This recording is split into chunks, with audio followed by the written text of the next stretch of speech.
আমি আমি বলতে চাই, কিন্তু কোনো না কোনো ভাবে ব্যাপারটা খেটে যায় আর হয় না। এভাবে এভাবে কি হয় তুই বলতো? ভালোবাসবি, এদিকে চাপও নিবি না। দূর, কিচ্ছু হবে না তোর দ্বারা। দেখ না, প্রথমবার একটু কাউকে ভালো টালো বেসেছি তো, একটু হেল্প কর না রে। একটা কাজ কর, আমাকেই নিয়ে চল। আমি স্নেহাকে বলে দিচ্ছি তুই ওকে ভালোবাসিস।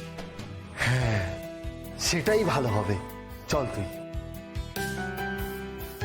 কি রে ভাই, টপ তুলেছিস কেন তুই? তাও আবার লাল গোলাপের টপ? না না, মানে ওজন তুলছিলাম, আজকে জিমে যায়নি তো তাই। কিন্তু তোর মুখ চোখ তো অন্য কথা বলছে ভাই। আমার মুখ চোখ? এদিকে মুখটা ঘোরা। কি হয়েছে বলতো আমাকে? কি কই, কিছু হয়নি তো। আমি স্পষ্ট বুঝতে পারছি কিছু একটা হয়েছে তো। আরে বাবা, কিচ্ছু হয়নি। আমি বুঝতে পারছি হয়েছে। কি হয়েছে, কি হয়েছে তুই বল। তোর মনে বেহালা বাজছে, চারিদিক দিয়ে পাতা উড়ছে। আর তুই কি করে সব জানলি? আমি স্পষ্ট বুঝতে পারছি শর্মির ওই বন্ধুকে তোর মনে ধরেছে।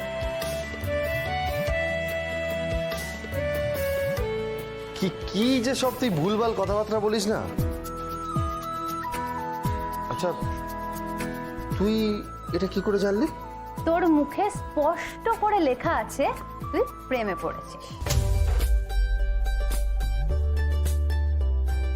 এইসব এইসব ফালতু কথা না বলে তুই ঠিক করে কি বলবি তুই?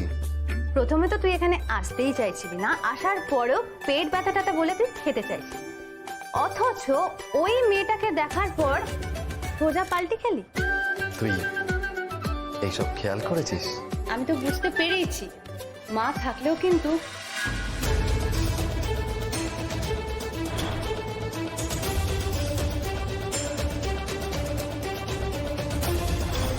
ভাই, মায়ের সামনে তুই ওকে নিয়ে যাবে কি করে রে? কেন, কি চাপ ওকে নিয়ে গেলে?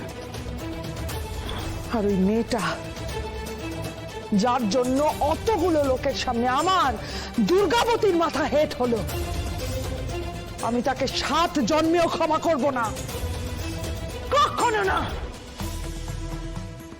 মা এদিকে শর্মির সাথে তোর বিয়ে ঠিক করেছে, তুই ভালোবেসেছিস ওই মেয়েটাকে। মা আর ওর প্রথম দেখাতে যা কাণ্ড হয়েছে তারপরেও। দেখ দেখ দীপ, সমস্যা তো হতেই পারে। ছোট ছোট ঝামেলা শুরুতে হলে পরে বড় ঝামেলা এড়ানো যায়, বুঝতে পেরেছিস? কিন্তু দিদি, আসল ঝামেলাটা না অন্য জায়গায়।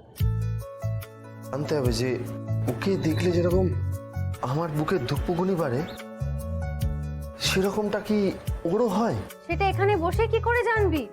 আরে বাবা, তুই যে ওকে ভালোবাসিস সেটা ওকে জানাতে হবে, তারপর তোকে জানতে হবে ওর মনে কি চলছে, নয়তো 3 নারী হাতে তরবারি নিয়ে ছুটবে তোর পেছনে।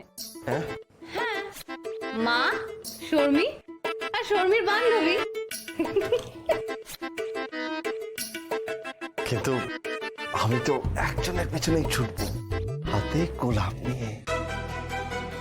আর ও যদি গোলাপটা নেয়, তাহলে আমি বুঝবো যে ওর মনেও ভালোবাসার রং ধরেছে।